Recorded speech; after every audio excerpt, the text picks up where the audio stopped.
Germaniyaga ishga ketishni xohlagan vrachlar uchun 7 qadamli yo'l xaritasini ko'rsatib beraman. Videoni boshlashdan oldin like bosishni unutmang. Agar ushbu yo'ldan foydalanadigan bo'lsangiz, inshaalloh tez orada viza olib Germaniyaga ketishingiz mumkin bo'ladi. Bu 7 qadamli yo'l orqali siz vrach bo'ladigan bo'lsangiz, Germaniyaga tezroq ketish imkoniyatiga ega bo'lasiz. Birinchisi, til bosqichi. Agar til bilmaydigan bo'lsangiz, eng kamida B2 darajagacha tilni o'rganing va sertifikatni oling. Bu keyingi bosqichlarda ish beruvchi bilan gaplashishda, elchixonaga hujjat topshirishda juda ham muhim ahamiyatga ega bo'ladi. Keyingi bosqich aynan shu til o'rganish davomida siz SAPga hujjat topshirasiz va buni hujjatini olib qo'yasiz. Bu diplomingiz Germaniyada tasdiqlanishi to'g'risidagi hujjat hisoblanadi.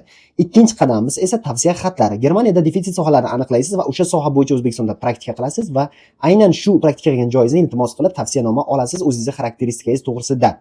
Keyingisi, o'sha tavsiyanoma bilan birgalikda o'zingiz uchun maxsus motivatsion xat hamda Lebenslauf tayyorlab qo'ying. Bu ish beruvchiga hujjat topshirishda juda ham muhim ahamiyatga ega. Keyingisi ish beruvchi bilan aloqa, ya'ni Bewerbung yozasiz va bunda ish beruvchiga qaysi hujjatlarni berasiz? Birinchi navbatda til sertifikatingiz, SAPdan olingan hujjatingiz, diplomingizni PDF formati, ya'ni tarjimasi bilan hamda tavsiyanomani notarial tasdiqlaganingiz hamda motivatsion schreiben hamda Lebenslauf nemis tilida bunga yuborasiz, topshirasiz. Keyin suhbatdan keyin hujjatlaringiz ma'qul bo'lgandan keyin o'tadigan bo'lsangiz, siz ish beruvchidan quyidagi hujjatlarni olishingiz kerak bo'ladi. Bu o'sha Arbeitsvertrag, ya'ni ish shartnomasi, Erklärung zum Beschäftigungsverhältnis degan hujjat, Vorabzustimmung degan hujjat va keyingisi Fachkräfteverfahrung degan hujjat. Bu 401 yevro turadi, ish beruvchi tomonidan to'lanishi kerak va bu sizni tezroq Germaniyaga ketishingizni ta'minlab beradi va yakuniy bosqich xuddi shu hujjatlaringizni Digital Diplom D saytiga yuklaysiz va sizga termin berishlarini kutasiz. Termin beradigan bo'lsa, asosiy hujjatlaringizni original holatda bularni elchixonaga topshirasiz va inshaalloh vizangizni olib Germaniyaga ketsangiz mumkin bo'ladi.